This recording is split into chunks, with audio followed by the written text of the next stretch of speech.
ಮೊದಲನೆಯ ಪ್ರಶ್ನೆ, ಪಾನಿಪುರಿಯನ್ನು ಹೆಚ್ಚಾಗಿ ತಿಂದರೆ ಯಾವ ಕಾಯಿಲೆ ಬರಬಹುದು? ಎ ಕಿಡ್ನಿ ಸಮಸ್ಯೆ, B BP, C asthma, D sugar.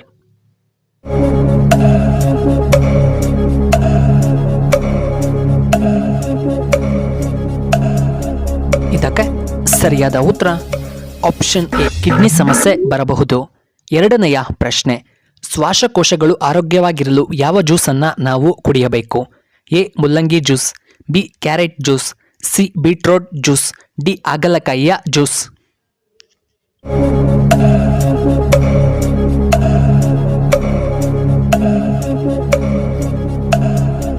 ಇದಕ್ಕೆ ಸರಿಯಾದ ಉತ್ತರ ಆಪ್ಷನ್ ಬಿ ಕ್ಯಾರೆಟ್ ಜ್ಯೂಸ್. ಮೂರನೆಯ ಪ್ರಶ್ನೆ, ನಮ್ಮ ಕೈಯಲ್ಲಿ ಯಾವ ಬೆರಳು ಅತಿ ವೇಗವಾಗಿ ಬೆಳೆಯುತ್ತದೆ? ಎ ಮಧ್ಯದ ಬೆರಳು, ಬಿ ಕೊನೆಯ ಬೆರಳು, ಸಿ ಉಂಗುರದ ಬೆರಳು, ಡಿ ಹೆಬ್ಬೆರಳು.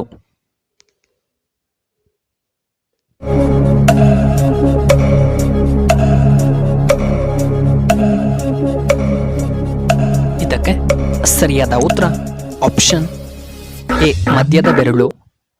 ನಾಲ್ಕನೆಯ ಪ್ರಶ್ನೆ, ಯಾವ ರಾಜ್ಯದಲ್ಲಿ ರೈಲು ನಿಲ್ದಾಣಗಳು ಕಂಡುಬರುವುದಿಲ್ಲ? A Karnataka, B Sikkim, C Punjab, D Kerala ರಾಜ್ಯದಲ್ಲಿ.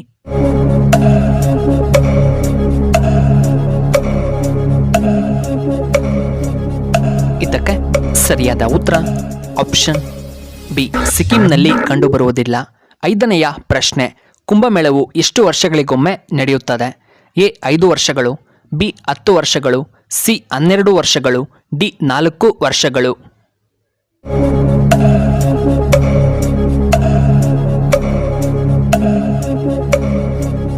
ಇದಕ್ಕೆ ಸರಿಯಾದ ಉತ್ತರ ಆಪ್ಷನ್ ಸಿ 12 ವರ್ಷಗಳಿಗೊಮ್ಮೆ. ಆರನೆಯ ಪ್ರಶ್ನೆ, ಗಣೇಶನಿಗೆ ಅತಿ ಇಷ್ಟವಾದಂತಹ ಹೂವು ಯಾವುದು? ಎ ಚೆಂಡು ಹೂವು, ಬಿ ದಾಸವಾಳ, ಸಿ ಗುಲಾಬಿ, ಡಿ ಮಲ್ಲಿಗೆ ಹೂವು.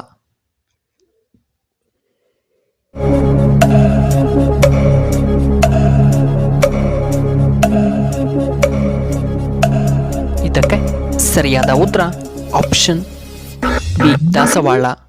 ಏಳನೆಯ ಪ್ರಶ್ನೆ, ಸಾಂಬಾರುಗಳ ರಾಣಿ ಎಂದು ಯಾವುದನ್ನು ಕರೆಯುತ್ತಾರೆ? ಎ ಏಲಕ್ಕಿ, ಬಿ ಧನಿಯಾ ಬೀಜ, ಸಿ ಲವಂಗ, ಡಿ ಕರಿಮೆಣಸು.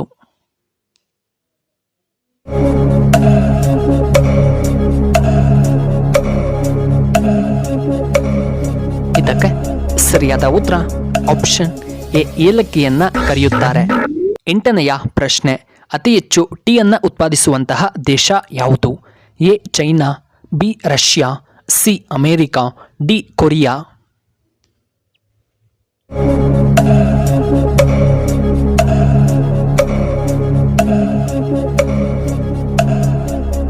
ಇದಕ್ಕೆ ಸರಿಯಾದ ಉತ್ತರ ಆಪ್ಷನ್ ಎ ಚೈನಾದಲ್ಲಿ. ಇನ್ನು ಒಂಬತ್ತನೆಯ ಪ್ರಶ್ನೆ, ರಾಮನಗರದ ಪಕ್ಷಿಧಾಮದಲ್ಲಿ ಯಾವ ಪಕ್ಷಿಯನ್ನ ರಕ್ಷಿಸಲಾಗುತ್ತಿದೆ? ಎ ಗೂಬೆ, ಬಿ ರಣಹದ್ದು, ಸಿ ಕಾಗೆ, ಡಿ ನವಿಲು.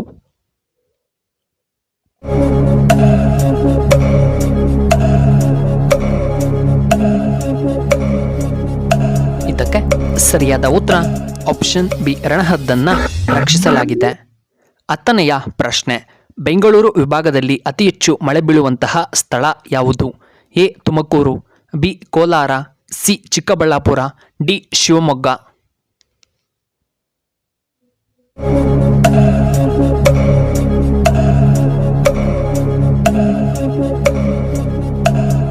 ಇದಕ್ಕೆ ಸರಿಯಾದ ಉತ್ತರ ಆಪ್ಷನ್ ಡಿ ಶಿವಮೊಗ್ಗದಲ್ಲಿ.